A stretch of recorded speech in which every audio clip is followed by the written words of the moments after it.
Never call the police on someone for riding a jet ski, especially when that person legally owns the lake you're all using, and you just given them the perfect reason to revoke your access to it forever. HOAs often think they can control everything in their neighborhood, from the color of your front door to the type of plants in your yard. But sometimes they get so power mad they try to control things they have no right to, not realizing they're messing with someone who holds all the cards.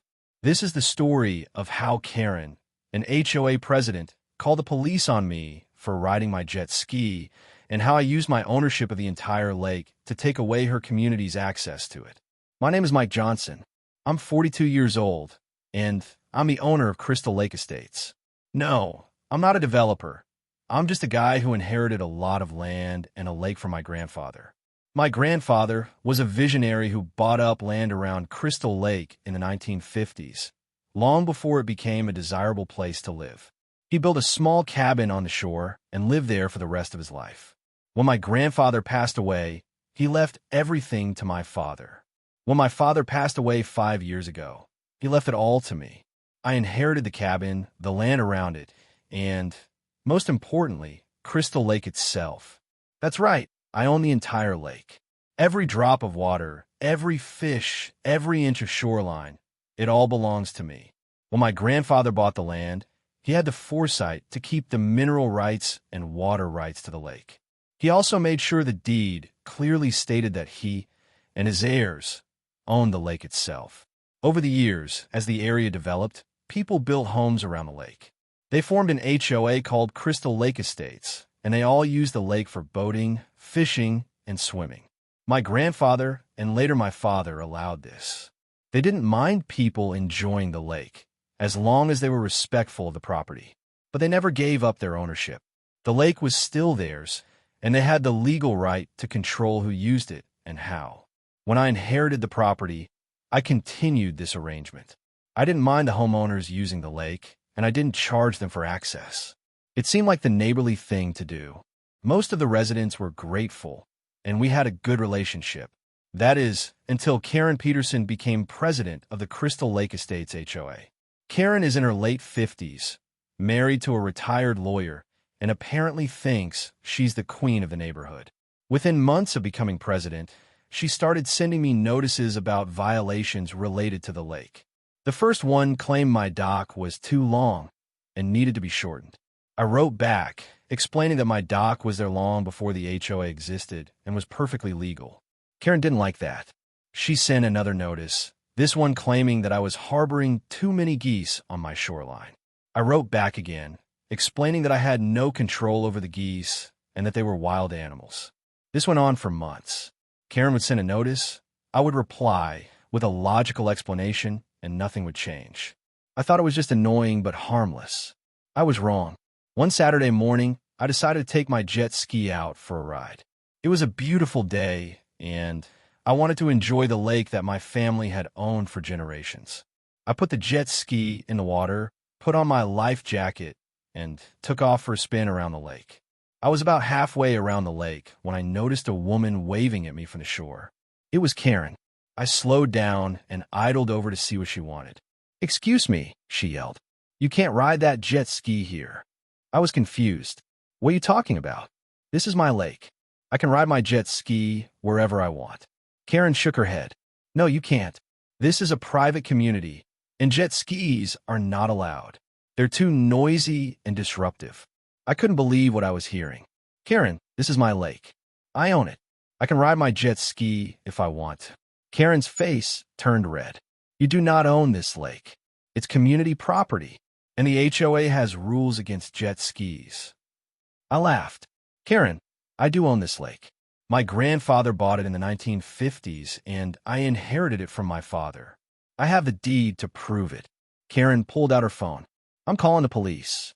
You're trespassing and violating HOA rules." I couldn't believe she was serious. "Go ahead and call them," I said. "I'll wait right here." Karen dialed her phone and started talking to the dispatcher. "Yes, I'd like to report a trespasser on Crystal Lake. He's riding a jet ski, which is against our HOA rules. He's creating a disturbance and refusing to leave." I just shook my head and waited. About 10 minutes later, a police boat pulled up.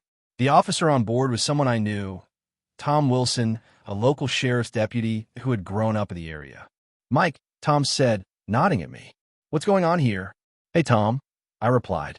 "Karen here is claiming I'm trespassing and violating HOA rules by riding my jet ski on my lake." Tom looked at Karen. "Is that right, Karen?" Karen nodded. "Yes. This is community property, and jet skis are against our rules. He's creating a disturbance and refusing to leave." Tom sighed. "Karen, we've been over this before. Mike owns this lake. It's not community property. He has the right to ride his jet ski here." Karen's face turned red. "That's not true. The lake is community property. Everyone knows that." Tom pulled out a small notebook. "Actually, Karen, the lake is privately owned by Mike's family.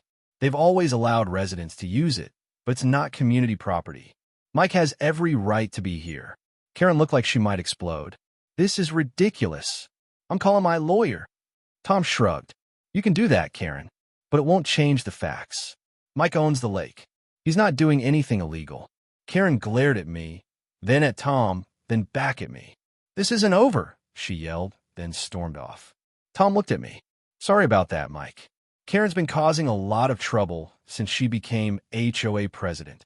I nodded. "It's okay, Tom. I'm used to it by now." Tom laughed. "Well, if she gives you any more trouble, just give me a call." "Thanks, Tom," I said. "I appreciate it." Tom left, and I continued my ride on the jet ski. I thought that was the end of it. I should have known better. A few days later, I received a letter from the HOA's lawyer. It stated that the HOA was claiming ownership of the lake through adverse possession, a legal doctrine that allows someone to gain ownership of property if they use it openly and continuously for a certain period of time. The letter claimed that since the residents had been using the lake for over 50 years, they now owned it, and I was no longer allowed to use it without the HOA's permission. I called my lawyer, Bill, who had been handling my family's legal affairs for years. When I explained what was happening, Bill was furious. "This is ridiculous, Mike," he said. "Adverse possession doesn't apply here. Your family never gave up ownership of the lake. In fact, you've been paying taxes on it all along. There's no way they can claim it through adverse possession." "What do we do?" I asked. "We fight back," Bill said. "We'll send them a letter explaining the law and the facts. If they don't back down, we'll take them to court." Bill sent the letter, but Karen ignored it. A week later, I received another letter, this one stating that the HOA was fining me $500 for unauthorized use of community property. I was getting angry now. "Bill, they're fining me for using my own lake." Besides, they're pushing it, Mike. "We need to take this to court." Bill filed a lawsuit against the HOA, asking the court to declare that I was the rightful owner of the lake and that the HOA had no right to fine me or restrict my use of it. The case dragged on for months. Karen and the HOA used every delay tactic they could think of, hoping I would run out of money or give up. But I was determined. This wasn't just about the lake anymore. It was about principle. Finally, after 6 months of legal battles, the judge ruled in my favor. The court declared that I was the rightful owner of Crystal Lake, that the HOA had no right to fine me or restrict my use of it, and that the doctrine of adverse possession did not apply in this case. I was thrilled, but Karen was furious. She called the ruling a miscarriage of justice and vowed to appeal. But the HOA board had had enough. They voted to remove Karen as president, and the new board sent me a formal apology. I thought that was the end of it. I should have known better. A week after the ruling, I came home to find a notice taped to my door. It was from a new HOA board, and it stated that they were now charging all residents an annual fee of $500 for lake access. The notice explained that the fee was necessary to maintain the lake and provide amenities like docks and beaches. I was furious. The HOA was now charging residents for access to my lake without my permission. I called Bill again. "Can you believe this?" I asked. "Now, they're charging people to use my lake. Bill vas us ongrij asavas. This is unbelievable. They're trying to profit from your property without your permission. What can we do?" I asked. Bill was quiet for a moment. "Mike, you own the lake. That means you have the right to control who uses it. If you want, you can revoke the HOA's access to the lake entirely." I was stunned. "I can do that?" Yes, Bill said. You can put up fences, post no trespassing signs, even have people arrested for using your lake without permission. A slow smile spread across my face. Let's do it. Bill helped me draft a notice to the HOA, explaining that since they had tried to claim ownership of the lake and charge residents for access, I was revoking their right to use it. The notice stated that as of 30 days from the date of the notice, no Pine Ridge resident would be allowed to use Crystal Lake without my express written permission. We sent the notice to the HOA board, and all hell broke loose. The homeowners were furious at Karen and the board for getting them into this mess. At an emergency meeting, the board voted to remove the current president and reach out to me to negotiate. The new board president, a reasonable man named Bob, called me to apologize and ask if we could work something out. Mike, I'm so sorry about all this, Bob said. Karen really messed things up. Is there any way we can come to an agreement? I thought about it for a moment. Bob, I'm willing to allow residents to use the lake, but there will be conditions. Anything, Bob said. Just name it. First, the HOA will pay me $100,000 for the past 5 years of unauthorized use of my lake, I said. Second, you'll pay me an annual fee of $10,000 for the right to allow residents to use the lake. Third, the HOA will have no authority to make any rules or regulations regarding the lake. That's my right as the owner. Bob was quiet for a moment. That's a lot of money, he said. It's a lot of lake, I replied. And you try to take it from me. I think my terms are fair. Bob sighed. I'll take it to the board. A week later, Bob called back. The board had agreed to my terms. They would pay me $100,000 for past use, $10,000 a year for the right to allow residents to use the lake, and they would have no authority to make any rules or regulations regarding the lake. I had won. Karen had lost everything. Her position as HOA president, the respect of her neighbors, and the right to use the lake.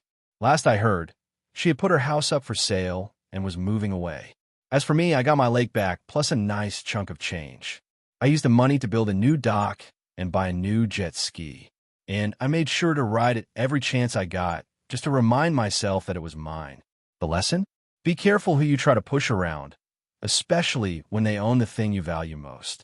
Because some of us have the paperwork, the patience, and the determination to protect what's ours, no matter how long it takes.